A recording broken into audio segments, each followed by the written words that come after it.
Muy bien, bueno, comenzaremos hoy con la clase de calcificación. Para entender qué es lo que sucede con la calcificación y cómo es los diferentes mecanismos de calcificación, tenemos que entender un poco cómo es el metabolismo del calcio en el organismo, ¿no? Y para entender esto, vamos a hablar un poco los eh, de los agentes que participan, ¿no?, en la regulación y absorción del calcio, ¿no? Tanto agentes que disminuyen la cantidad de calcio en la sangre, o sea, hipocalcemiantes, como agentes que aumentan la cantidad de calcio en la sangre o hipercalcemiantes. Y hay varios mecanismos que son importantes en este sentido. Entonces, bueno, como actor principal, bueno, tenemos generalmente al calcio. Ajá. Este calcio puede ser, generalmente es absorbido por vía digestiva. Ajá. Este calcio se absorbe a nivel intestinal, ajá, y a partir de los alimentos ingeridos. Ajá. Sin embargo, su absorción está regulada, ajá, por varios efectores. Ajá. Uno de los más importantes es la vitamina D. Uh-huh. Y la vitamina D, su forma activa, ajá, se denomina como 1,25 hidroxicolecalciferol. Uh-huh. 1,25 de hidroxicolecalciferol es el metabolito de la vitamina D activa. Uh-huh. Pero bueno, entonces vamos a empezar a hablar un poco cómo es la regulación por parte de la vitamina D en el calcio. Uh-huh. Como les mencioné anteriormente, el calcio eh, necesita ser absorbido, ajá, a nivel intestinal. Sin embargo, para que haya esta absorción se necesita esta vitamina D. ¿Cómo obtenemos o cómo se sintetiza esta vitamina D? Hay también una previtamina D, que puede ser también absorbida a nivel intestinal, o también puede ser sintetizada por el organismo. Entonces, bueno, esta previtamina D o 7-colecalciferol puede ser absorbida a nivel de intestinal. Ajá. Por otro lado, ajá, a nivel de piel, ajá, la piel con la estimulación o los rayos UV del sol, ajá, tiene la capacidad de sintetizar este 7-colecalciferol o previtamina D. Este 7-colecalciferol, igual el que es sintetizado en piel o el que es absorbido a nivel intestinal, llega al hígado y en el hígado se transforma, ajá, en 2,8-hidroxicolecalciferol. Por otro lado, después este metabolito llega a riñón y el riñón finalmente es el que lo transforma en 1,25 de hidroxicolecalciferol, que es como tal la vitamina D activa. ¿Qué es lo que hace esta vitamina D? Bueno, tiene varias funciones principalmente, ¿no? Primero, la principal, ajá, es que regula o aumenta la absorción a nivel intestinal de calcio. Entonces el calcio se absorbe con mayor cantidad cuando está la vitamina D activa. Por otro lado, otra de las funciones que tiene esta vitamina D es que a nivel tubular renal, aumenta la reabsorción a nivel tubular. Ajá. Entonces, en general podemos decir que esta vitamina D aumenta la cantidad de calcio sérico.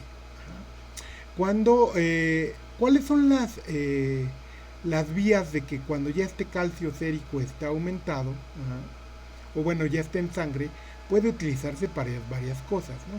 Puede llegar a riñón, y puede ser eliminado por riñón, cuando este riñón no está estimulado por la vitamina D.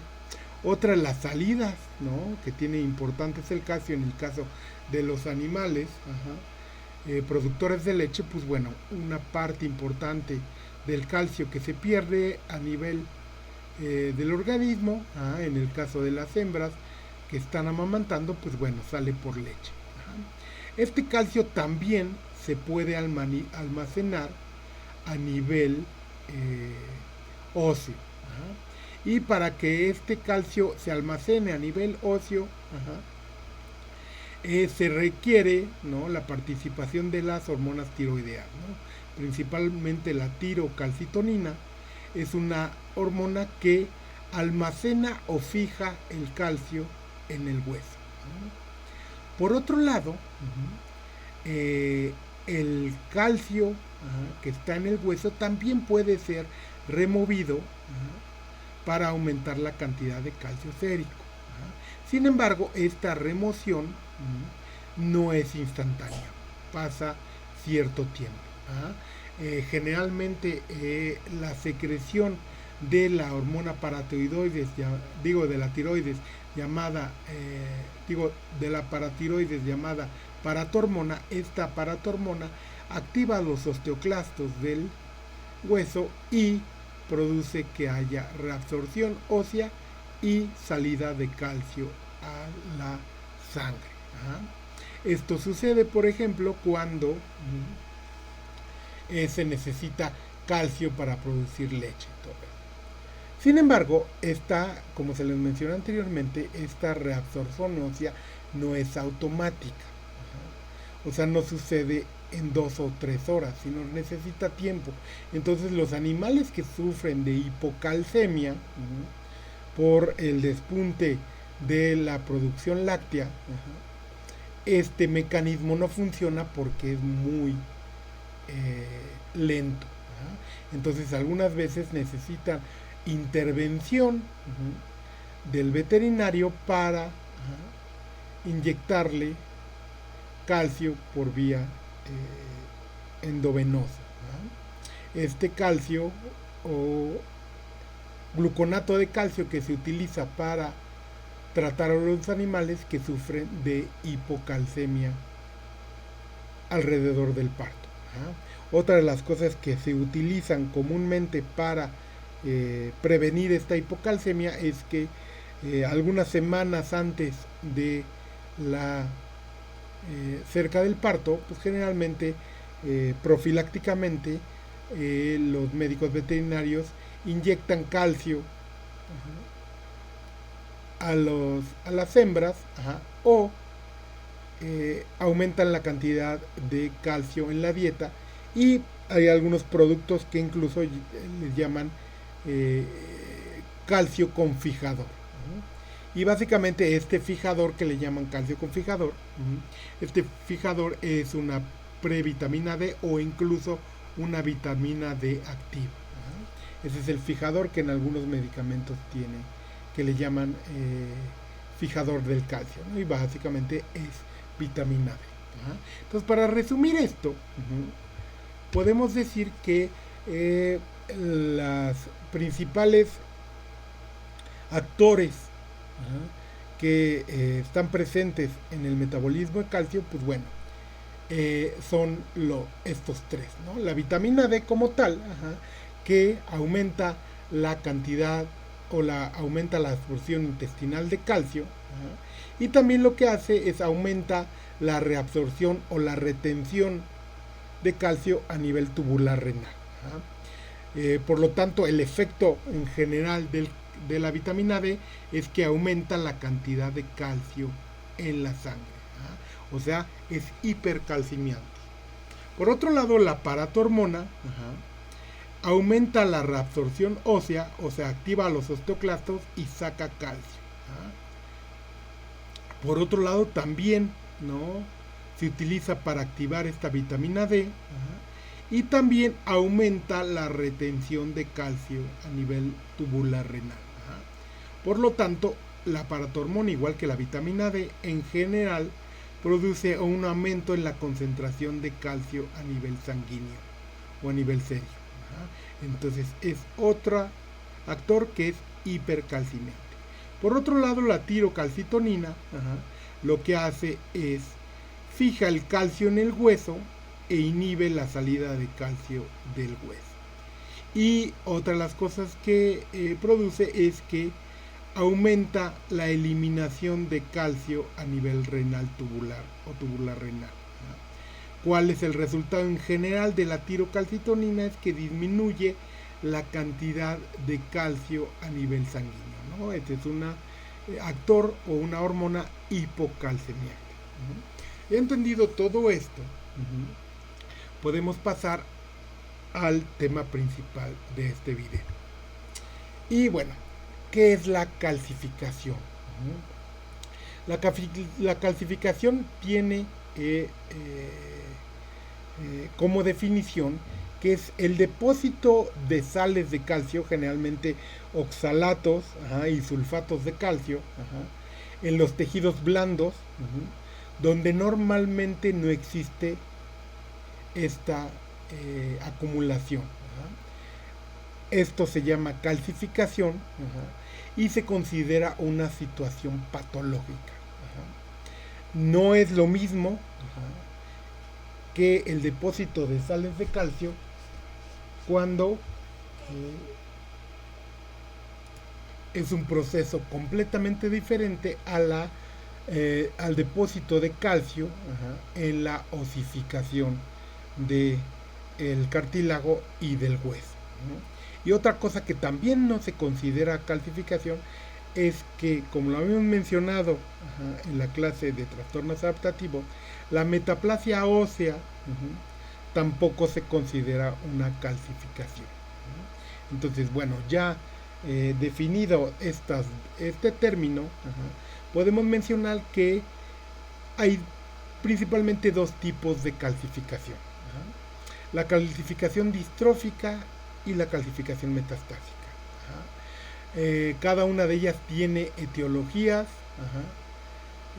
específicas y también tienen un aspectos macroscópicos y microscópicos específicos. Una de las cosas que también vale la pena mencionar es que a pesar de que es un término antiguo, todavía lo podemos encontrar en algunos libros y es un término más de tipo clínico que se llama calcinosis. Y esta calcinosis también es el depósito de estas sales de calcio con ciertas características. Antes se separaba como una entidad independiente, sin embargo, ahora como esta calcinosis puede presentarse como una calcificación distrófica o como una calcificación metastásica, las vamos a mencionar cuando veamos cada una de estas. Entonces, para ya aclarado este punto, entonces vamos a empezar a hablar de los diferentes tipos de calcificación. Y la calcificación que vamos a mencionar primero es la calcificación distrófica. Esta calcificación distrófica es el depósito de sales de calcio, como habíamos mencionado, pero en tejidos lesionados. Distrofia, uno de los significados de distrofia es lesión. Entonces, esta calcificación distrófica es una calcificación que está íntimamente relacionada a la lesión del tejido. Generalmente se produce en tejidos muertos, sin embargo también se puede llegar a encontrar en tejidos degenerados, pero es más importante en tejidos muertos o necrosados. Una de las cosas que es muy importante de esta calcificación para distinguirla de la otra, de la metastásica, es que en esta calcificación la concentración de calcio sérico es normal. O sea, no hay trastornos en el metabolismo del calcio y no hay como tal aumento de la cantidad de calcio sérico o hipercalcemia. Entonces, bueno, aquí podemos ver un poco algunas de este tipo de calcificación distrófica que encontramos en algunas veces la degeneración o necrosis de las válvulas cardíacas. En este caso vemos esta calcificación de estas válvulas cardíacas cuando hay endocarditis o endocardiosis valvular, y se empiezan a depositar estas sales de calcio en estos tejidos lesionados. ¿Okay? Entonces, bueno, ¿por qué sucede esto? Generalmente, cuando tenemos un tejido lesionado, principalmente un tejido que tiene una lesión celular irreversible, sin embargo también sucede en los tejidos con lesión celular reversible, es que los radicales libres de fosfato o fosfatos de calcio, que provienen de la membrana celular, se unen con las proteínas desnaturalizadas o alteradas, y forman como un andamio para que se empiece a depositar estas sales de calcio, ¿no? Estas sales de calcio, como habíamos mencionado en lesión celular, provienen principalmente de fuera de la célula cuando se altera la bomba de potasio, pero también provienen tanto de las mitocondrias como del retículo endoplásmico rugoso y el Golgi. Entonces, este aumento en la cantidad de calcio a nivel del citosol, aunado con el andamio que se forma de estas proteínas desnaturalizadas, es cuando se empieza a depositar estas sales de calcio en los tejidos lesionados o necrosados. Por otro lado, también, por eso es donde se ve más en la lesión, cuando en un medio donde hay una zona de tejido muerto o necrosado, generalmente el pH de esta zona disminuye, o sea, se acidifica el medio. Por lo tanto, generalmente llegan, ¿no? Por medio de vía sanguínea o del líquido extracelular, llegan fosfatos y oxalatos de calcio para equilibrar la acidez del medio, y esto también contribuye a este depósito de calcio. Entonces, bueno, esas son las razones por las que los tejidos lesionados se empiezan a calcificar. Entonces, bueno, ¿qué causas o etiologías están relacionadas con esta calcificación distrófica? Pues bueno, generalmente pues todo lo que provoca necrosis.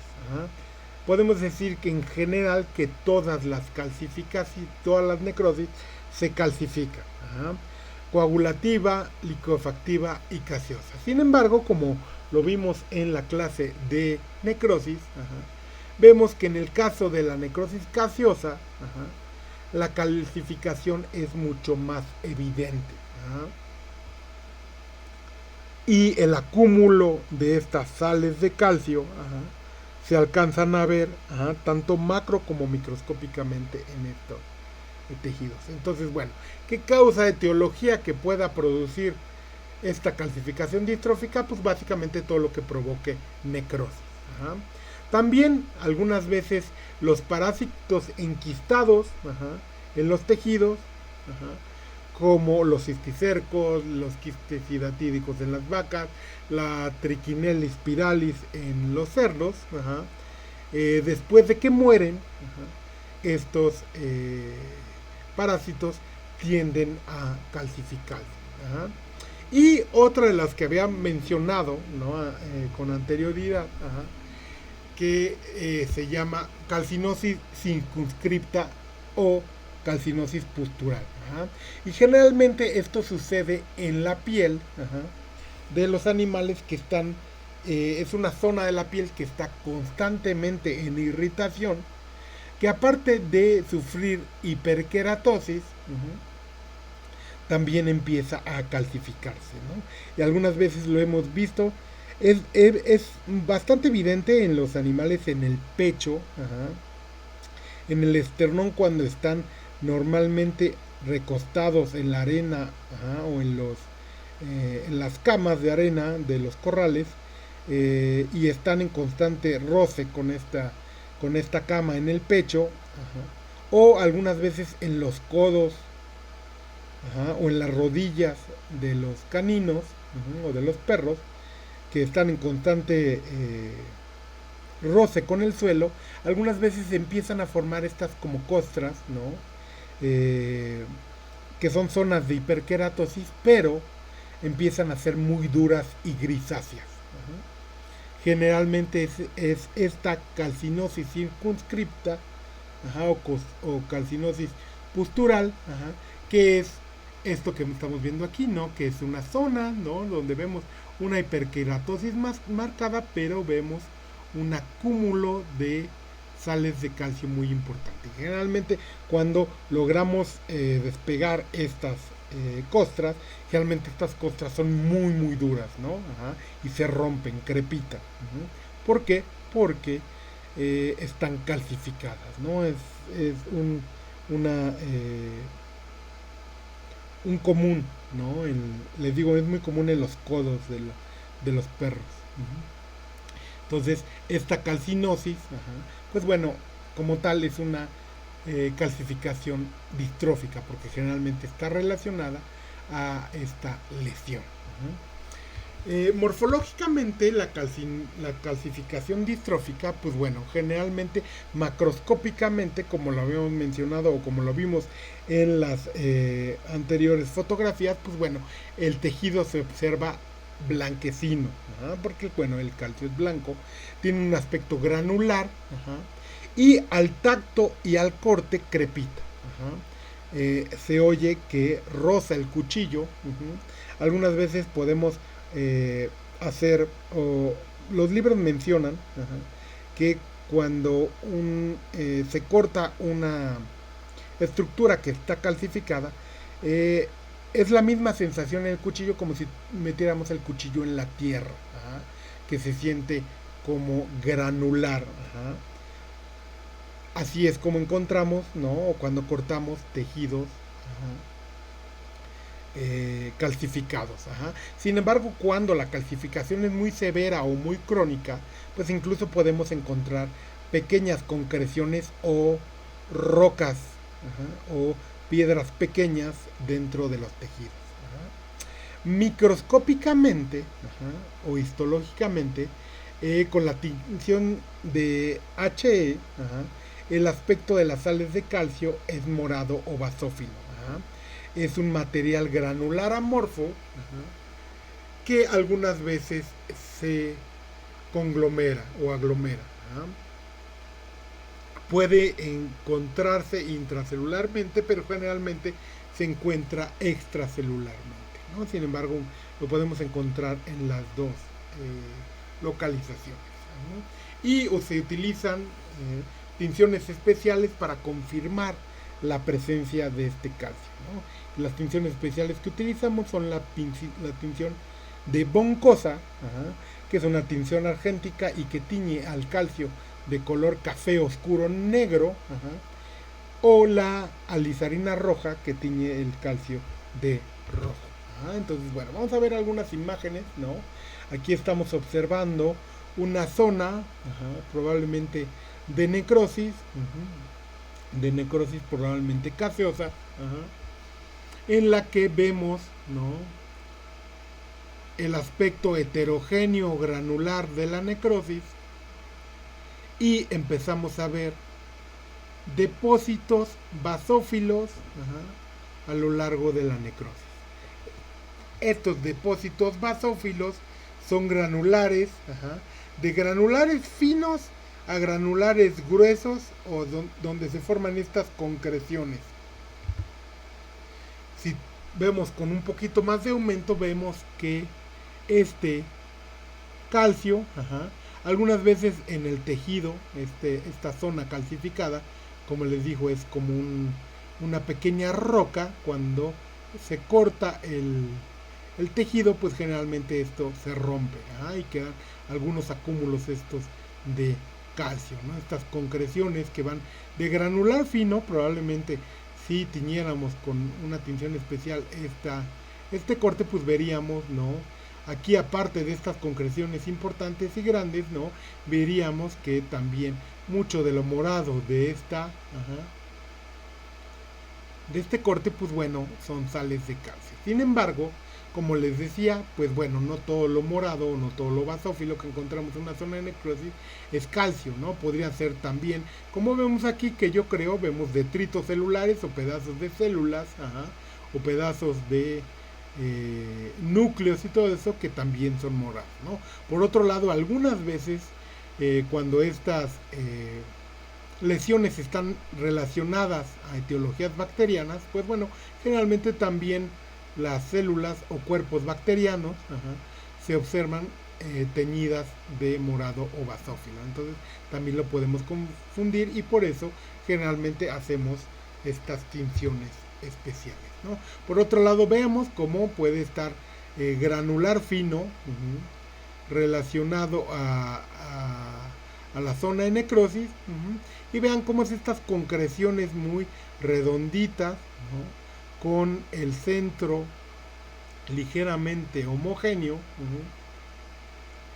son los que mencionó la diapositiva anterior, que se llaman cuerpos de Samoma, y son estas concreciones circulares que encontramos normalmente en la calcificación distrófica, cuando el acúmulo de calcio es muy importante y forma estas pequeñas concreciones o piedritas dentro de la zona de necrosis, ¿no? Posteriormente de esta zona de necrosis vemos un infiltrado de neutrófilos, pero también vemos un infiltrado de células epiteloides, ¿no? Una cápsula de tejido conectivo, y probablemente lo que estamos observando aquí es un piogranuloma, ¿ok? Entonces, bueno. Pero bueno, lo importante para esta clase es estas concreciones de calcio y estos cuerpos de Samoma, ¿ok? Entonces, bueno. ¿Cuál es la siguiente tipo de calcificación que mencionamos? Pues bueno, se llama calcificación metastásica. Y metastásico, ustedes seguramente han oído este término y generalmente lo utilizamos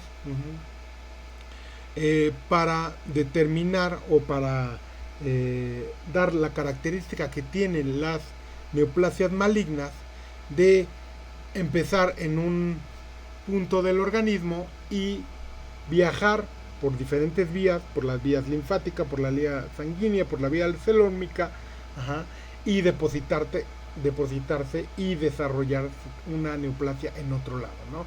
Hemos visto o han oído seguramente, ¿no? Cuando un animal, una persona sufrió metástasis, bueno, uno de los órganos blancos es, por ejemplo, el pulmón, ¿no? Es uno de los lugares donde normalmente se impactan, ¿no? Las células que producen las metástasis. Y bueno, de aquí viene el término, que es este depósito de sales de calcio de un lugar a otro, ¿no? Generalmente este depósito de sales de calcio o estas sales de calcio se depositan en tejidos no lesionados, o tejidos que no están degenerados o que no están muertos o necróticos. Esa es la principal diferencia con la otra calcificación.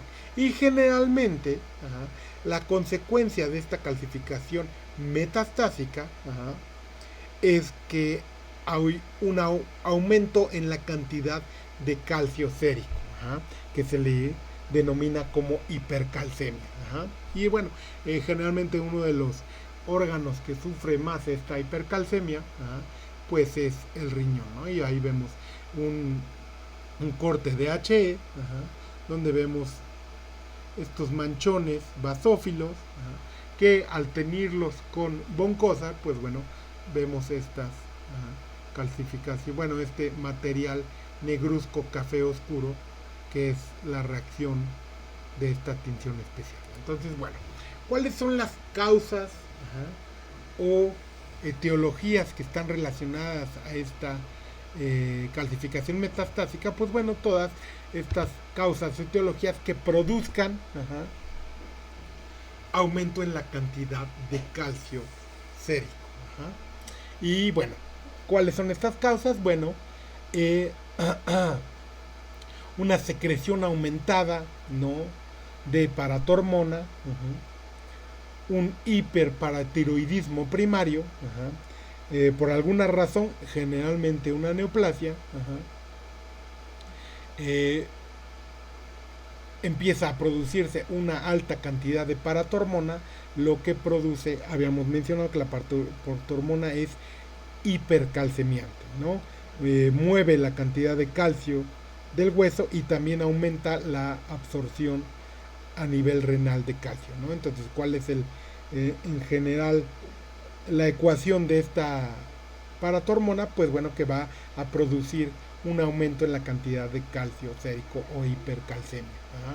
Por otro lado, ¿no?, hay algunas neoplasias, ¿no?, como los linfomas, el adenoma o el adenocarcinoma de glándulas renales en los perros, que producen proteínas que tienen una función o estructura parecida a la paratormona y que también ocupan o toman el lugar de la paratormona y producen esta hipercalcemia. Otra de las formas donde se produce este aumento en la cantidad de calcio sérico, bueno, en la falla renal, ¿no? Cuando hay falla renal o daño a nivel renal, la retención de fosfatos induce que se secrete paratormona, principalmente estimulada por el riñón, y se produce un cuadro que se llama hiperparatiroidismo renal, que produce hipercalcemia. Otra de las cosas que sucede en la falla renal es que esta retención de fosfatos también incluye la retención de fosfatos de calcio. Por lo tanto, no se elimina calcio por vía renal, porque está dañado el riñón, y también hay hipercalcemia. Otro de lo que sucede también para que haya hipercalcemia o esta calcificación metastásica es que haya intoxicación, ¿no?, con vitamina D o con metabolitos parecidos a la vitamina D, ¿no? La aplicación y el consumo de calcio y vitamina D, aquí tiene que quedar algo muy claro, que bueno, si ustedes aumentan la cantidad de calcio en su dieta, no van a sufrir hipercalcemia, porque como les mencioné al principio, la absorción intestinal del calcio está regulada por la vitamina D. Pero si ustedes aumenta la cantidad de calcio en su dieta, pero aparte aumenta la cantidad de vitamina D en su dieta, o administrada por vía parenteral, o sea, inyectada, sí se va a aumentar la cantidad de absorción, ¿no?, de calcio, y los efectos que habíamos mencionado de la vitamina D, ¿no? Entonces, la hipervitaminosis D es comúnmente una de las causas de esta calcificación metastásica. Y cuando sucede esto, bueno, pues es común, como les había mencionado, los animales que están cerca del parto y de la lactación, los médicos veterinarios como profilaxis, generalmente aplican dosis de vitamina D. Y es algunas veces estas dosis son demasiado importantes o en gran cantidad y producen esta hipervitaminosis D, ¿no? Y aparte algunas veces, aparte de la vitamina D, pues bueno, también le ponen calcio como tal, ¿no? Entonces es algunas veces común esta calcificación metastática de origen iatrogénico, ¿no? Por otro lado, hay una serie de plantas que existen en la naturaleza, ¿no?, como el género Solanum o el género Cestrum, que son una serie de plantas que tienen un metabolito muy parecido a la vitamina D, y que tiene igual efectos similares a la vitamina D. Entonces les llaman estas plantas calcinogénicas porque producen esta calcificación metastásica. Algunas bacterias, algunas micobacterias tienen la capacidad de producir también metabolitos parecidos a la vitamina D, ¿no? El Mycobacterium tuberculosis y el Bacterium bovis puede llegar a producir metabolitos que producen esta vitamina D. Ajá. Y por otro lado, bueno, ya habíamos hablado que algunas neoplasias como los linfomas o los adenocarcinomas de glándulas anales, bueno, pueden producir este aumento en el calcio sérico. Sin embargo, neoplasias óseas, ajá, que provocan reabsorción o destrucción del hueso, o sea, osteólisis, bueno, pues también puede, ajá, producirse este aumento en la cantidad de calcio sérico. Y bueno, este aumento en la cantidad de calcio sérico por todas estas diferentes etiologías, bueno, también se le menciona como calcinosis cutis. Ajá. La calcificación metastásica, generalmente los depósitos de calcio se encuentran en diferentes lugares, principalmente en la membrana basal de los vasos sanguíneos, a nivel de venas, arterias, y capilares. En la membrana basal de todos estos vasos sanguíneos, de la túnica íntima de todos estos vasos sanguíneos, se empiezan a depositar estas sales de calcio. Ajá. Sin embargo, también hay otros lugares donde se pueden llegar a depositar, como son el hígado y principalmente el riñón. Como el riñón está constantemente filtrando la sangre, ajá, este filtrado glomerular, ajá, cuando hay hipercalcemia, pues es rico en calcio y es común que este calcio se empiece a depositar en la membrana basal de la cápsula de Bowman, pero también en la membrana basal de los túbulos contorneos proximales y distales del riñón. Entonces es un lugar común. Sin embargo, cuando la calcificación metastásica es muy severa o la hipercalcemia es muy severa, ajá, puede llegarse a acumular, ajá, tanto a nivel de la membrana basal de la mucosa gástrica y también, ajá, en la dermis. Cuando la calcificación es muy severa, puede depositarse esa cantidad de calcio a nivel de piel. Ajá, y este depósito de calcio a nivel de piel anteriormente se le llamaba calcinosis cutis, ¿no? O calcinosis cutánea. Entonces, bueno, esos son los dos tipos de calcinosis que se mencionaban en los libros anteriormente. Sin embargo, como lo ven, pues es una calcificación distrófica como la anterior y metastásica como esta calcinosis cutis, ¿no? Morfológicamente, ajá, podemos observarla, ¿no? Sin embargo, la calcificación metastásica, ajá, a nivel macroscópico no es tan fácil de evidenciar, ajá, solo que la calcificación sea muy severa y la hipercalcemia muy severa, podremos observarla, ajá, macroscópicamente, ajá, como en esta calcinosis cutis, ajá, cutis, o como les había mencionado anteriormente, en la mucosa gástrica, en los riñones, puede haber en los pulmones y en arterias y venas sistémicas. Ajá.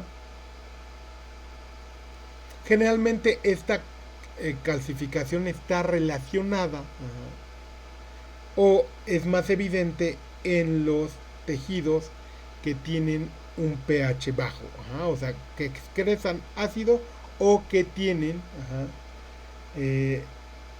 un pH disminuido, ¿no? Como en el caso de la mucosa gástrica y como en el caso del riñón.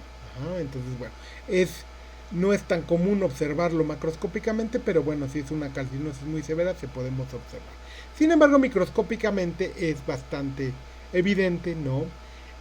Igual como habíamos mencionado con HE, esta calcificación metastásica, podemos observar las sales de calcio de color basófilo o morado. Ajá. Generalmente es un material, ajá, basófilo granular fino, ajá, que se encuentra en el espacio intersticial, ¿no? En las membranas basales de los epitelios o de los endotelios, ajá, y en la membrana basal de la cápsula de Bowman. Ajá. También, para hacer evidente y confirmar su presencia, se utilizan las tinciones especiales de von Cosar y de alizarina roja, ¿no? Y bueno, vamos a observar algunas de estas laminillas. Vemos, como observamos aquí, que tenemos un riñón, un corte de riñón, vemos los glomérulos, vemos los túbulos contorneados proximales, distales y colectores, ¿no? Vamos a observar aquí que también este riñón está presentando congestión, ¿ok? Sin embargo, vean cómo en algunos de estos eh, glomérulos, en la cápsula de Bowman, la podemos encontrar como ligeramente engrosada, ¿no? No está engrosada como tal, pero sí es mucho más evidente o se ve como más basófila o morada, ¿no? Si tenemos un acercamiento, vemos que esta cápsula tiene una deposición de este material basófilo granular, ¿no? También, como se los había mencionado, en la membrana basal de los túbulos contorneados proximales y distales también y colectores también podemos llegar a encontrar este material basófilo granular fino depositado.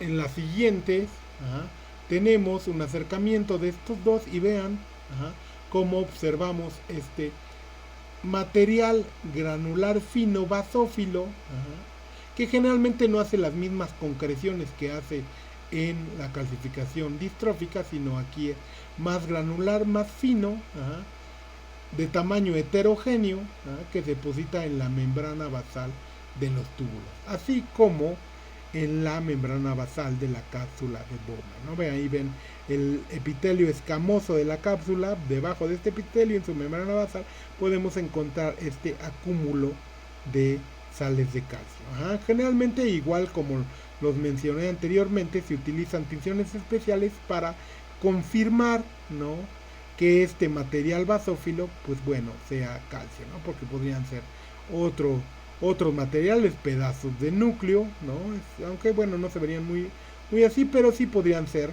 ¿no?, colonias bacterianas, que también se ve, así como coco, ¿no?, cocobacilos en los tejidos, y también se ven así basófilos o morados, ¿no? Entonces, bueno, para confirmar la presencia de este material, pues se utilizan estas tinciones especiales como Von-Cossar y alizarina roja, donde veríamos, ¿no?, la Von-Cossar contrastado con eosina, un material granular de color negro, negruzco o café intensamente oscuro. ¿Okay? Entonces, bueno, muy bien. Entonces, bueno, les doy muchas gracias por su atención.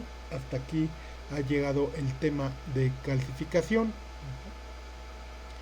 y muchas gracias.